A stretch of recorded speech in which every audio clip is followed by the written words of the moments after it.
It was supposed to be a quiet lunch, just a man in a hoodie ordering a simple turkey melt at a small diner in Atlanta. Nothing flashy, no cameras, no attention. What the staff didn't realize was that the man they barely acknowledged, the one they rushed through the line without a second glance, was actually Marcus Kane, the multi-millionaire founder and CEO of the very diner they worked in. He wasn't there for publicity or praise, he was there to see the truth for himself. Complaints had trickled in, whispers of rude service and customers being treated unfairly, so Marcus did what most CEOs wouldn't. He went undercover. But nothing could have prepared him for what he overheard that day. Two cashiers laughing behind closed doors, mocking the very people they were supposed to serve. What he heard wasn't just bad customer service, it was a betrayal of everything his company stood for. And in that moment, something in Marcus shifted. This wasn't going to end with a sandwich, it was going to end with a reckoning. It was a cloudy Thursday morning, and the skies above Atlanta wore a blanket of gray. Rain wasn't falling yet, but the air had that thick expectant weight like the city was holding its breath.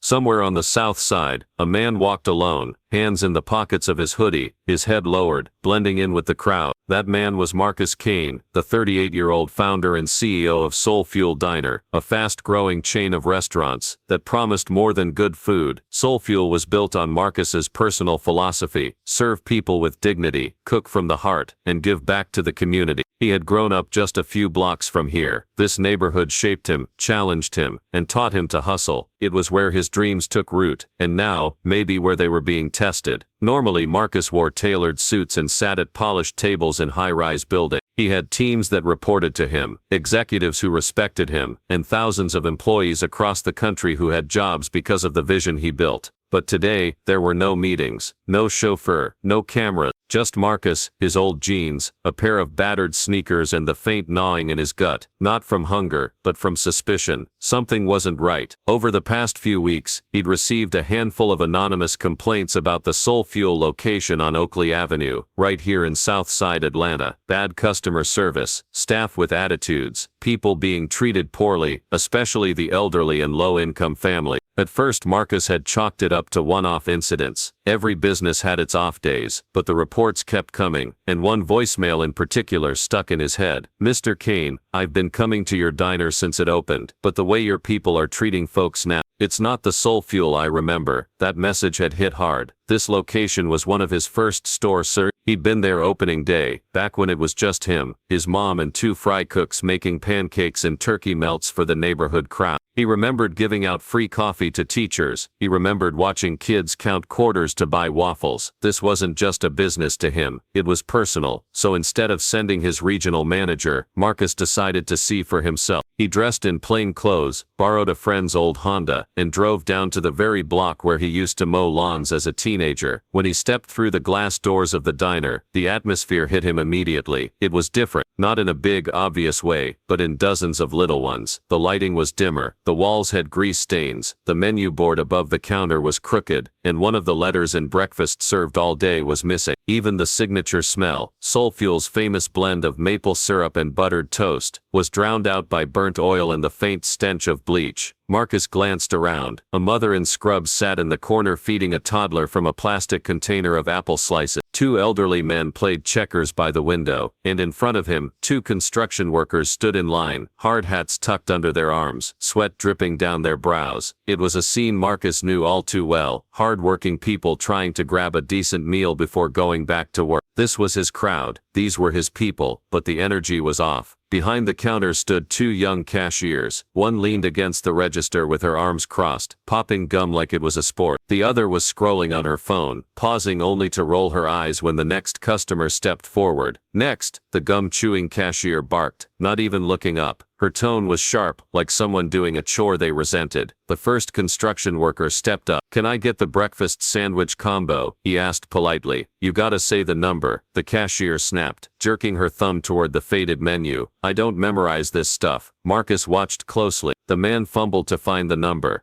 Number 4, with coffee, and the cashier punched it in with an exaggerated sigh, like she was doing him a favor. She handed him a crumpled receipt without a word. The second man stepped up, same treatment. Then it was Marcus's turn. He pulled his hood a little lower and stepped up to the counter. Up close, he could see the cashier's chipped nails, the smeared name tag. It said Toya, and the phone tucked half visible under the register. She didn't look at him. What do you want? Marcus kept his voice even. Turkey melt on wheat. No pickles please. Toya punched it in with 2 fingers and gave him a receipt. Number 23. Next. He took the slip and stepped aside. Marcus had heard enough already to know this wasn't the culture he built. Soulfuel staff were supposed to greet customers with warmth. There was a whole training module on it. Look them in the eye, smile, treat them like family, he used to say. What he just experienced felt cold, mechanical and worse, resentful. He found a small booth in the corner, tucked beside the drink station. From there he had a good view of the kitchen doors and the front counter. He slid into the booth and waited, but not for his sandwich. He waited to observe. Marcus had learned over the years that you can tell more about a place by watching it quietly than by leading from the front. Leadership was about listening, noticing the details others missed. That's what had made Soulfuel different in the first place. And now it felt like that soul was gone. As he sat, the music playing through the ceiling speakers jumped from one genre to another, jarring hip-hop into scratchy R&B, like someone's personal playlist was on shuffle, instead of the standard store-approved mix. The napkin holders were half empty. The drink machine had sticky soda stains on the tray. None of this would have passed a random inspection. None of it. Just then he saw the 2 cashiers lean toward each other, whispering and giggling. They looked over in his direction, then laughed. Marcus turned his head slightly and pretended not to notice. They didn't know who he was. And that was exactly how he wanted it. He wasn't here to flash his title. He wasn't here to make a scene. He was here to find out what was really going on. And something told him he was just getting started. The smell of overcooked grease hung in the air like a sour perfume. Marcus sat at the corner booth, his receipt crumpled slightly in one hand, his eyes scanning the diner with quiet focus. The seat beneath him wobbled slightly, a bolt loose maybe, and the plastic surface of the table was sticky at the edges. His turkey melt was being made in the back, but his appetite had already started to shrink. Soulfuel was supposed to be about comfort, about home. Each location was designed to feel like a warm handshake, like Sunday dinners and kitchen laughter. But this place, it felt sterile, it felt tired, and most of all it felt angry. He sipped from a paper cup of water, stale and slightly metallic, and watched the staff behind the counter. The cashier who had taken his order, he hadn't caught her name, was now half sitting on the counter's edge, texting with one hand and talking to her co-worker with the other. The other cashier, younger, with bright red braids and a name tag that read Tasha, leaned close and whispered something that made them both crack up. Marcus frowned. They didn't smile at the customers like that. His eyes wandered to the kitchen door, a swinging double-hinged frame with a small window at the top. Every so often, a plate would slide through the pass, and a cook's voice would call out a number. 21, 17. No one repeated the orders or called the customers by name. Just numbers, like a DMV with fries. A couple entered with a toddler, and the mother bent down to tie her son's shoe before heading to the counter. From his seat, Marcus saw the same routine, minimal greeting, no eye contact, and an eye roll as soon as the couple turned away. Then something caught his attention. The 2 cashiers, Toya and Tasha, he remembered now, ducked their heads together, glancing left and right. Without looking toward the manager's office, they quietly slipped toward the back, disappearing into the hallway that led past the kitchen and into the staff room. Marcus glanced toward the counter. No other employees were there, no manager in sight, and half a dozen customers waiting for food or to place orders. He stood slowly, careful not to draw attention, with his hood still up and his body angled away from the other customers. Marcus walked casually past the counter, toward the drink machine. Then he turned the corner, just enough to hear what he shouldn't have heard, but needed to. At first it was just a mumble, then the words became clearer. Can you believe that old guy asked for no pickles? Like we care. Bet he can't even afford this place. Girl, please. These people come in here all day, thinking they're better than us, always asking for stuff like we supposed to jump for 'em. If they knew who really runs this place. The 2 of them erupted into laughter, harsh, bitter laughter, the kind that didn't come from amusement, but from scorn. Marcus froze, not because they were talking about him, but because they were talking about everyone. Customers who trusted this place, people who came in with kids, lunch breaks and loose change, and they were being mocked behind their backs by the very people paid to serve them. His jaw tightened. He'd been in this business long enough to know that bad attitudes sometimes grew from the top down. If the manager let this kind of behavior slide, then it had been happening for a while. That was what bothered him the most. This wasn't a bad shift, it was a broken culture. Then came another voice, this time from a deeper place in the hallway. Hey, keep it down, you don't know who's out there. It was a male voice, quiet but firm. One of the girls responded in a sarcastic tone. Ain't nobody out there but customer. And trust me, none of them are gonna say nothing. Marcus recognized the tone, dismissive, reckless, the kind of voice that had never been held accountable. And then, as if to prove the universe had a sense of irony, he heard his own name.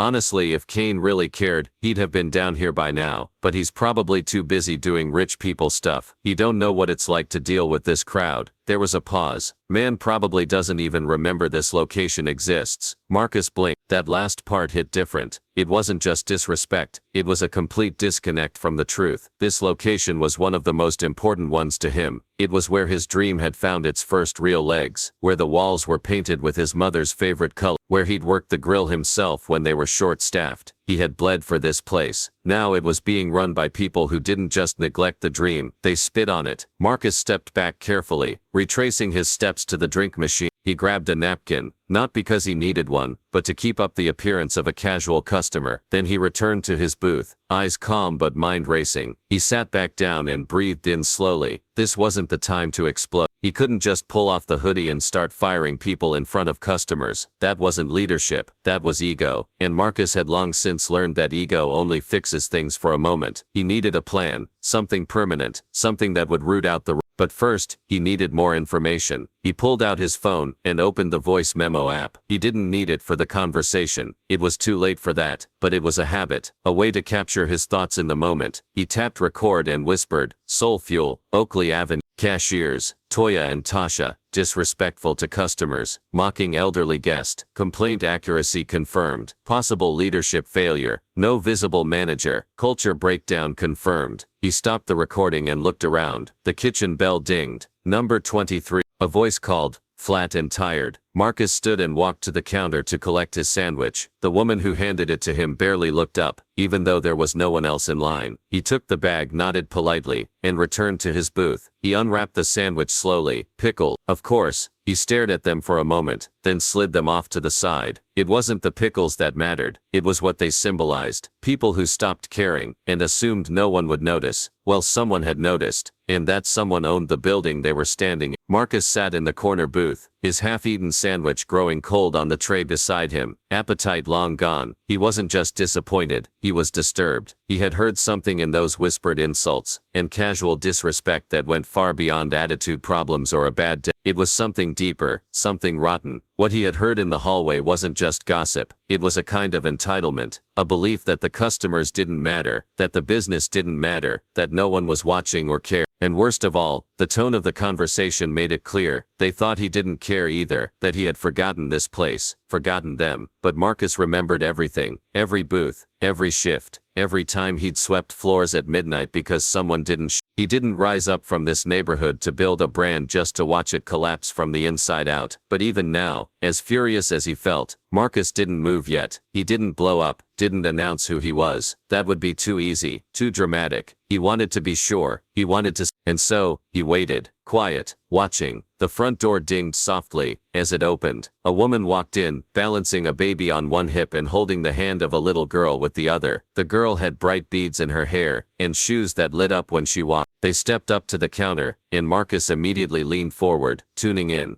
Hi, the mother said politely. Do y'all still have the kids eat free special on Thursdays? The cashier behind the counter, Toya again, rolled her eyes so hard, her head tilted back. That promo's dead, she said flatly. Can't you read the sign? The mother looked confused. She checked the menu board above the counter, then glanced down at a flyer she had pulled from her purse. It was one of the official promotional handouts from Soul Fuel, designed by corporate, signed off by Marcus himself. Clear as day, kids eat free, every Thursday, all year long. But it says here, Toya waved her hand like she was swatting a fly. Don't care what it said. We ain't doing that no more. Marcus's eyes narrowed. That was a lie. A straight-up, bold-faced lie. That deal wasn't just active, it was mandated. It was part of the company's core values, designed specifically to help single parents and working-class families. It wasn't optional. His fingers curled around his phone again. Not to call, not yet. He opened the camera, quietly started recording video, and zoomed in on the interaction. The little girl tugged on her mom's shirt. But I wanted pancakes, she whispered. The mother bent down, speaking soft. It's okay, baby, we'll just share mine today, alright? Marcus clenched his jaw. That was it, right there, the mission, the reason he'd started Soul Fuel in the first place, to give dignity to people like that mother, people who did their best with what little they had. That was who they were supposed to be serving, and the people running this location had turned the place into a gatekeeping machine. But then came the moment that broke something in Marcus's chest. The front door opened again. An older man in a well-worn gray coat rolled in slowly on a wheelchair with a slight squeak in the wheels. He wore a Soul Fuel pin on his lapel, old, faded and polished at the edges. His eyes were kind, his back a little stooped, and his presence, unmistakable. Marcus's breath caught in his throat. Mr. Hampton, he hadn't seen him in years. Mr. Harold Hampton was one of the original team members, a retired Navy cook, who took a chance on Marcus when he had nothing but a dream and a rented fryer. He was the reason the Soul Fuel breakfast recipe had ever worked. He was the one who used to whistle while scrambling eggs and say things like, "Season with love, not salt." He was more than a cook, he was family, and now he was rolling up to the counter like any other customer. "Hey there, Mr. Hampton," said cheerfully. His voice was thinner now, but still warm. "Just wanted a small coffee today." Tasha was on the register now. She gave him a side glance, then said loud enough for everyone to hear, "You back again?" Mr. Hampton smiled politely. "Yes, just for a quick cup." Her face hardened. "Look, old man, we're not a charity, you buy it or you bounce." Silence. Even the background music seemed to pause. The mother with the two kids turned around, shocked. The construction workers at the window looked up from their sandwiches. Miss Hampton didn't say anything right away. He just looked down, adjusting the lapel of his coat, and gave a quiet nod. He reached into his pocket for his wallet. That's when Marcus stood up. He didn't rush. He didn't raise his voice. He just stood, slowly, with purpose, heads turned. Tasha looked at him with casual disinterest, until she saw the look in his eyes. Marcus walked to the counter, and when he stood beside Mr. Hampton, he turned and placed a hand gently on the man's shoulder. "Mr. Hampton," Marcus said, his voice steady. "How long has it been?" The old man blinked, startled at first, then recognition dawned. "Marcus," he said softly. "Marcus Kane?" Marcus nodded. "Good to see you, sir." Tasha frowned.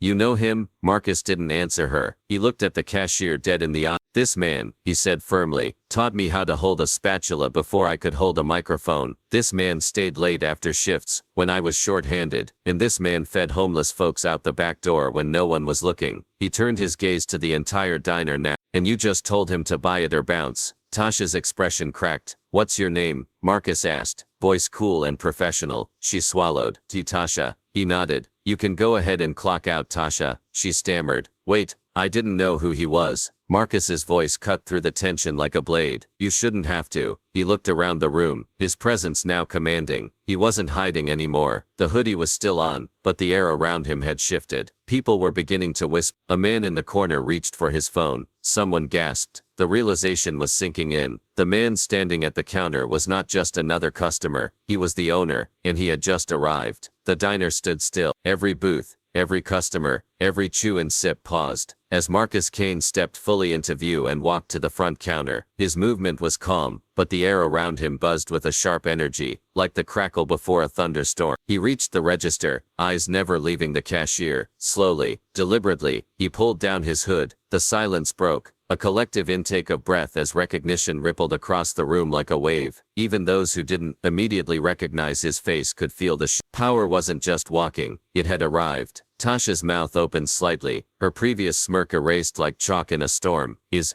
there a problem, sir?" she asked, her tone now sugary sweet, her posture straightening like a child caught mid-prank. Marcus didn't blink. "Yeah, a big one." His voice wasn't loud, but it didn't need to be. It carried. He turned, surveying the room. Construction workers, families, a few teenagers with earbuds, and Mr. Hampton still seated near the counter, his small cup of coffee untouched. The old man looked equally confused and proud, as if he couldn't quite believe what was happening, but also knew deep down something was finally being set right. Marcus raised his voice just enough to command the space. "Everyone," he said, "can I have your attention for a moment?" Chairs shifted, conversations stopped. Phones lifted into the air, some recording, some already streaming. The name Marcus Kane echoed quietly, between tables like an urban legend, just proven true. "My name is Marcus Kane," he said, clear and steady. "I'm the founder and CEO of Soul Fuel Diner." Now the gasps came, audible, disbelieving. A woman near the door whispered, "That's the guy from the commercials.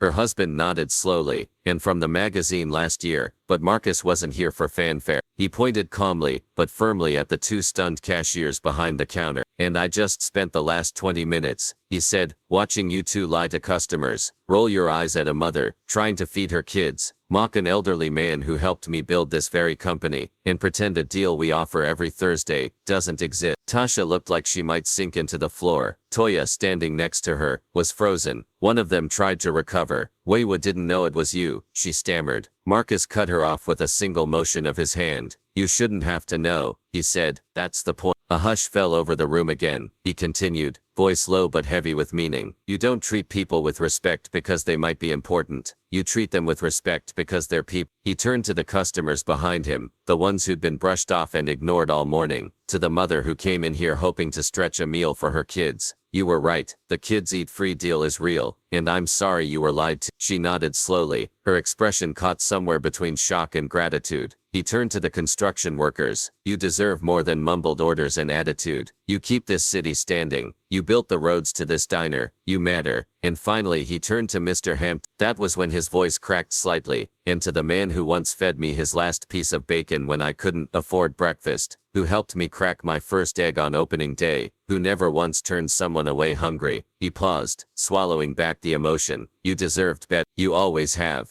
Mr. Hampton smiled, and gave a humble nod, tipping an imaginary cap. Marcus took a deep breath and turned back to the staff. I built this company on second chances, community and respect. We have training programs, we have support, we even have hardship funds for employees struggling outside of work. But what we do not have, and what we will never tolerate, is cruelty, especially the kind that hides behind a counter. Toya opened her mouth again, desperate now. Mr. Kane, he held up a hand, save it. You're clocked out, permanently. The finality of those words hit like a stone. A couple of customers quietly clapped, others just nodded in solemn agreement. Then Marcus turned to the rest of the room. This location will close early today, not as punishment but for healing, because clearly we forgot who we are here, and I need to fix that. Personally, there was no applause now, just deep, quiet respect. He stepped out from behind the counter and walked over to the mother and her two kids. May I? He asked, and took her tray. He walked it back to the counter, personally handed it to one of the cooks and said, make 2 kids pancake plates, and her meal's on me. He walked to the construction workers next. Order what you want, today, and tomorrow, no charge. And finally, he returned to Hampton, pulled out his wallet, and placed a crisp envelope beside his coffee. You're not a customer here, Mr. Hampton. You're family. That envelope has a prepaid card for meals for a year, and if you want your old seat back in the kitchen, even just for storytelling, it's yours. Miss Hampton chuckled, the smile deepening the wrinkles on his face. You always were a good boy, Marcus. Marcus smiled, but inside something still burned. He turned back to the counter one last time and addressed the room. This isn't about me being the CEO. It's about what happens when no one's looking. The truth is, I was watching, but more importantly, you were. You always are. The message wasn't just for the staff. It was for everyone, every manager, every cashier, every fry cook at every soul fuel diner across the country. And thanks to a few recording phones, he knew this moment would be viral by sunset. He walked slowly to the door, placed his hoodie back on, and paused. We're going to do better, he said, starting now. Then he pushed the door open and stepped out into the cloudy afternoon, the static of silence behind him replaced with murmurs of change. Within the hour, the winds of change swept through the Oakley Avenue Soul Fuel Diner. The 2 cashiers, Tasha and Toya, were quietly removed from the floor and suspended pending a full HR investigation. No drama, no yelling. Marcus had already made it clear this wasn't about revenge, it was about responsibility. The real surprise came next. The store's manager, who had been off the floor for most of the day, was nowhere to be found during the confrontation. She'd left the restaurant earlier that morning, leaving the 2 cashiers to run the front unattended, something Marcus confirmed after checking the store's security system on his phone. She hadn't filed her midday compliance check and customer complaints from prior weeks had been ignored. Negligence. She was terminated before dinner service even began, but Marcus didn't stop there. The cleanup wasn't just about removing problems, it was about restoring dignity, rebuilding trust, and most of all, reconnecting with the people who made Soul Fuel what it was meant to be. He turned back toward the front of the diner and walked over to Mr. Hampton, who was still seated near the register, sipping the coffee someone had quietly brought him after Marcus's reveal. Marcus bent down and hugged him, a genuine hug, one of those rare moments that dissolve decades, hierarchies, and titles. "You don't owe me anything, Mr. Kane," the old man chuckled. "I know," Marcus replied, holding his gaze. "That's what makes it matter. From now on, coffee's always on us. You built this place just as much as I did." He handed him a second envelope, this one thinner. Inside it, a handwritten note. "Your presence is always welcome in our kitchens. Your stories, your recipes, your example still needed." Mr. Hampton folded the paper and slipped it into his coat pocket with a proud nod. Next, Marcus turned to the single mother who had quietly tried to leave during all the commotion. She was halfway out the door when he caught up to her. "Ma'am," he said gently, "you forgot something." She turned around embarrassed. "Oh no, we're fine, we didn't want to be a bother." He shook his head. "You weren't." He reached into his jacket pocket and handed her a Soul Fuel gold card, a rarely issued company-wide gift card, with no expiration and a personal limit set by Marcus himself. Her eyes widened. "What is this?" "It's peace of mind," he said simply. "Meals are covered. You and your kids come whenever you need. No questions, and thank you for not raising your voice, even when you had every reason to."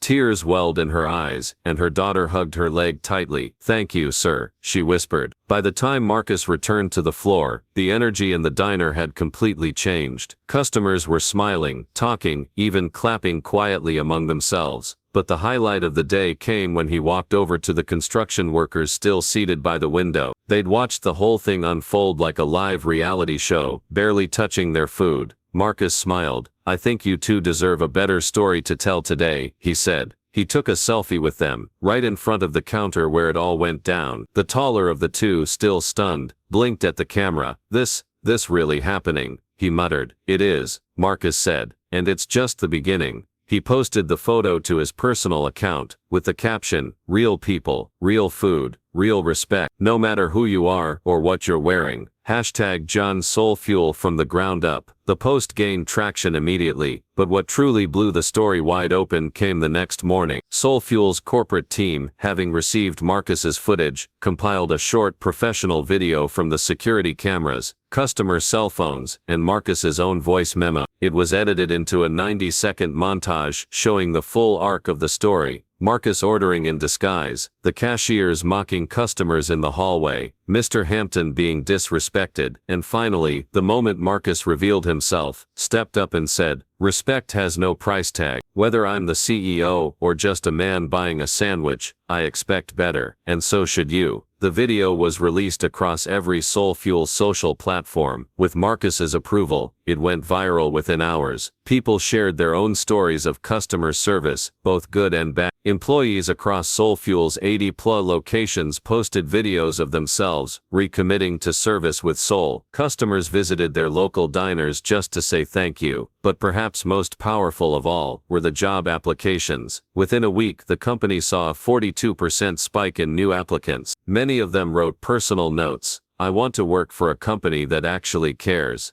I saw how you stood up for the old man. My granddad used to get treated like that too. Respect. That CEO walks the walk. I'm in." And it wasn't just external praise. Internally, things shifted too. Managers were retrained. Corporate HQ implemented a new undercover hospitality initiative that encouraged surprise visits by leaders, not to scare but to stay connected. A new policy called the Hampton Rule was launched, mandating that every store honor elders with dignity and keep at least one complimentary coffee or meal on standby every day for someone in need. Marcus, meanwhile, refused to let the spotlight go to his head. He gave 2 interviews, short, respectful, and focused on his message. "I didn't do anything extraordinary. I just listened, I watched, and I acted." When asked what inspired the visit, he smiled. I've never believed leadership lives behind a desk. Sometimes the best way to lead is to sit at a sticky booth and watch what happens when people think no one's watching. But old habits die hard. Despite the attention, Marcus continued to visit other Soul Fuel locations in disguise. No press, no camera crew, just a hoodie, a pair of jeans, and the same quiet hunger, not for food but for truth. He sat at tables alone. He chatted with staff during slow hours. He listened, because in a world obsessed with brand image and viral moments, Marcus knew the secret wasn't flash, it wasn't fear, it was integrity, lived consistently, and that kind of leadership, it didn't come from being a CEO, it came from being human. Conclusion: Marcus Kane didn't just expose bad service, he reminded everyone watching that leadership isn't about titles, it's about action. What happened that day in the diner was more than just a wake-up call for two careless employees. It was a message to every worker, every customer, and every leader. How you treat people when no one is watching says everything about who you are. Respect, kindness, and accountability aren't just good business, they're the foundation of a better world.